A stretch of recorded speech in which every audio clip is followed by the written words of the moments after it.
Hello, YouTube and Game of Thrones fans. This is the Six Sigma, and this is a look ahead, a recap and analysis of the recently aired Game of Thrones episode.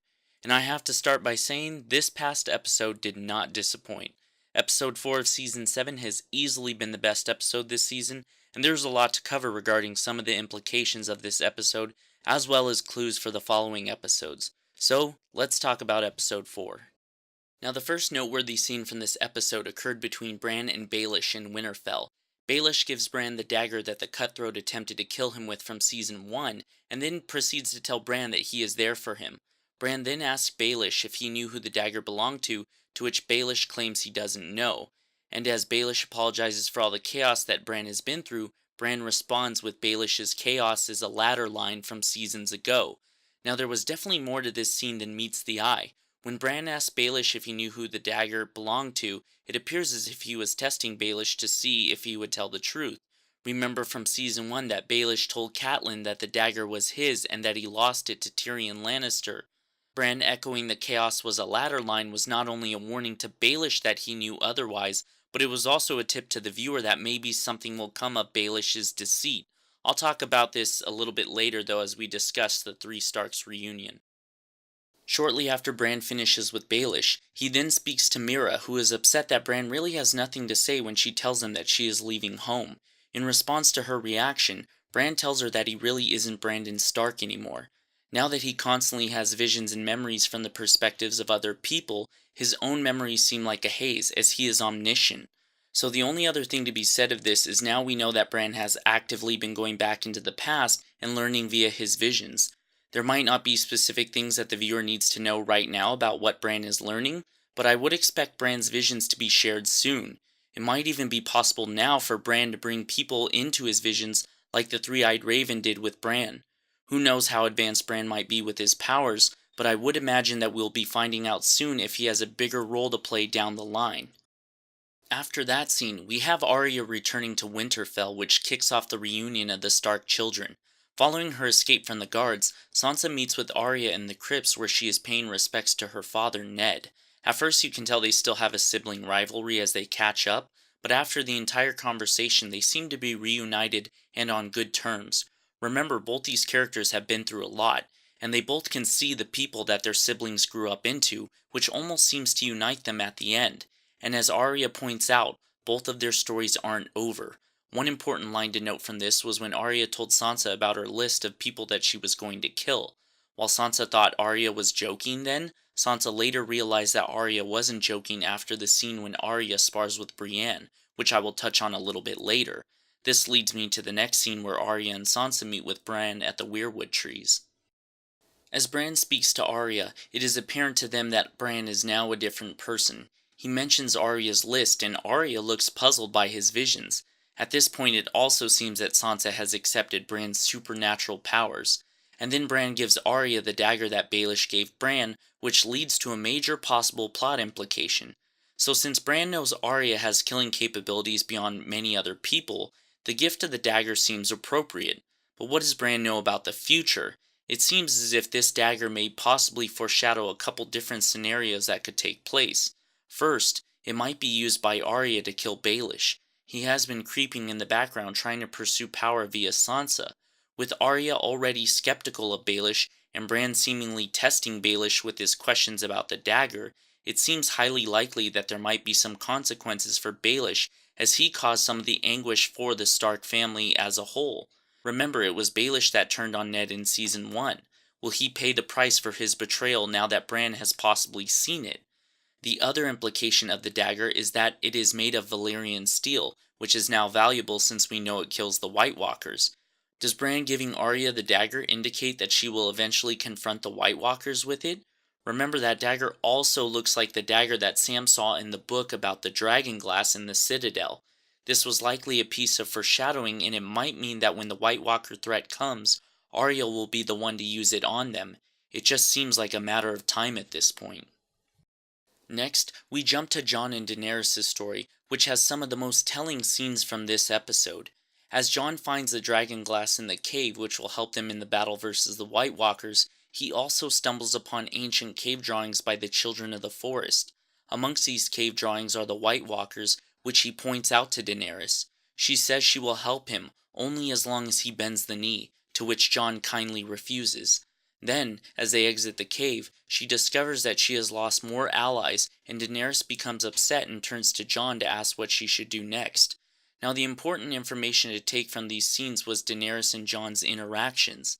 Obviously, the intention of these scenes were to show that they were getting closer and that there might be an attraction growing between these two. The looks they exchange and the tone of their voices seems to reinforce that idea as well.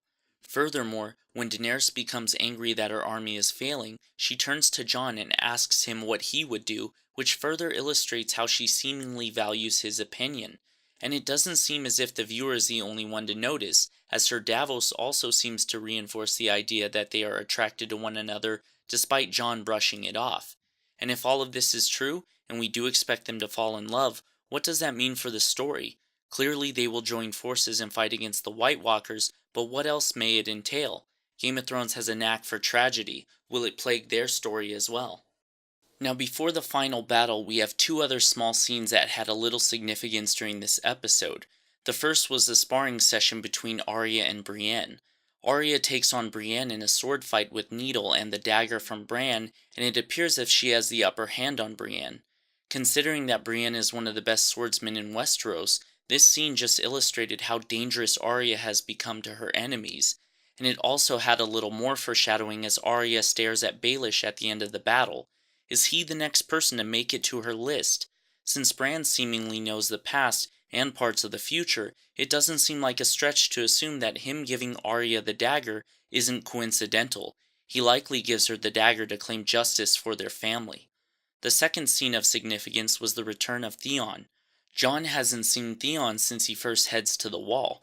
Despite saving Sansa, Jon still has anger with Theon because he betrayed his family earlier on in the show. Now, there wasn't much to this scene, but it might be indicative of a possible redemption by Theon. As we saw from Euron's attack on the Greyjoys, Theon still has a little bit of reek in him. Will his character muster up the courage to do something courageous to redeem himself? Possibly to make amends with Jon? With Theon's character holding little importance to the story at the moment, it seems as if it would be a fitting ending to his character arc. And finally, we have the battle scene. Now, before I break down the implications of this scene, I just want to say that this was honestly one of the best and most badass scenes from the show so far, period. I mean, we finally got to see the dragons wreak havoc against an actual prepared army. This was also the first time that two groups of main characters went up against another group of main characters, which made it even more compelling and more special to the show. So to recap the scene, we see Jaime and Bronn riding back to King's Landing when all of a sudden we hear the Dothraki stampeding towards the Lannister army. Bronn wants Jaime to retreat, but he says he won't leave his men behind, and that's when Drogon makes his dramatic appearance with Daenerys on his back. Drogon then proceeds to torch the Lannister army while the Dothraki destroy them on horseback. After failing to slow down Drogon, Bronn unveils Qyburn's giant crossbow, the Scorpion, and then takes a shot at him. After missing his first shot, he then takes a second shot and hits Drogon in the wing. Drogon descends quickly and Daenerys dismounts to try to pull the spear out of his body. As Daenerys is preoccupied with the spear, Jaime picks up a spear and charges directly at Daenerys as Tyrion watches in the distance. When it seems he will harm Daenerys, Drogon then turns his head and shoots a flame at Jaime. Simultaneously, Bronn tackles Jaime off his horse and into the lake next to them, saving him from the flames, and the episode ends with Jaime sinking into the lake and then cutting to the credits. Now, the first thing that needs to be discussed is Jaime's fate.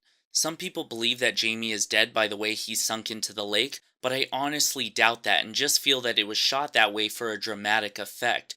The real question is, when he comes back up from the lake, will he be able to escape, or will he be held captive? I doubt Jaime gets caught, but it doesn't mean that other characters won't be. Seeing that Daenerys wants loyalty, she might force the remaining soldiers to pledge loyalty or be killed, and there might be a few Lannister soldiers cooked next episode if that's the case. Could Randyll Tarly and his son be one of those victims? Secondly, what does this mean for Jaime fighting for Cersei moving forward?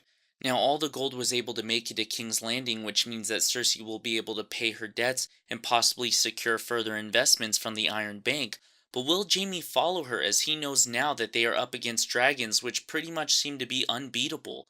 The battle was a slaughter and there really wasn't much they could do.